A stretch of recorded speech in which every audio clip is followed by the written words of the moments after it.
معانا دلوقتي أحمد كندوسي. أحمد كندوسي هو لاعب جزائري من مواليد سنة 99. عنده حاليا 23 سنة وطوله تقريبا 180 سنتي. بيلعب في مركز التمانية ومركز البلاي ميكر 10 وأحيانا 6، ولو احتاجته هاف رايت هاف ليفت الراجل شغال معاك ما بيقولش لأ.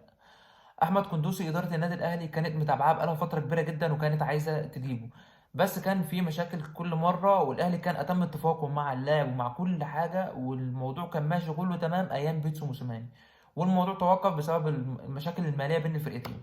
ودلوقتي النادي الاهلي برضو كان عايز يجيب احمد قندوسي، فودى الورق بتاعه وقال كولر هنجيب الراجل ده. كولر قال تمام وانا عايزه. الاهلي على طول راح يتحرك في الصفقه وخلص فيه بمليون وتلتمية الف دولار.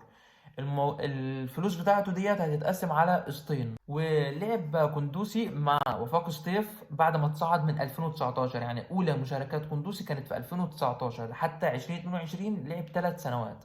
خلال الثلاث سنوات دول لعب 107 مباراة، سجل فيهم 22 هدف وعمل 19 اسيست. وكندوسي طبعا في دوري ابطال افريقيا لعب 8 مباريات سجل فيهم هدفين، منهم الهدف كان في ماتش التعادل الإياب بين الأهلي وفاق سطيف 2-2، وكلنا فاكرينه لما دخل ولم الكورة لبره وحطها بشماله، كانت طلقة في الشناوي طبعا معرفش يعمل فيها حاجة.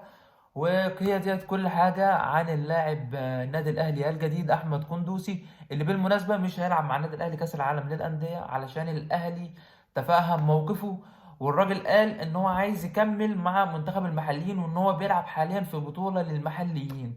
فالنادي الأهلي وافق على قراره وسابه إن هو يكمل. وبيني وبينكم كده يعني حتى لو الراجل ما كانش راح ما كانش هيلعب مع النادي الاهلي، علشان بشكل يعني الطبيعي او اللي احنا المفروض يعني نبقى فاهمينه ان الراجل لسه جاي وهيكون اولى مشاركاته ضد اوكلاند سيتي. اكيد الموضوع ما كانش منطقي ان هو اول ما يجي يشارك، فكان هيبقى في مشكله اصلا ان الراجل يلعب اولى مبارياته او حتى التانية او التالتة، يعني باذن الله انا نوصل لريال مدريد وكده.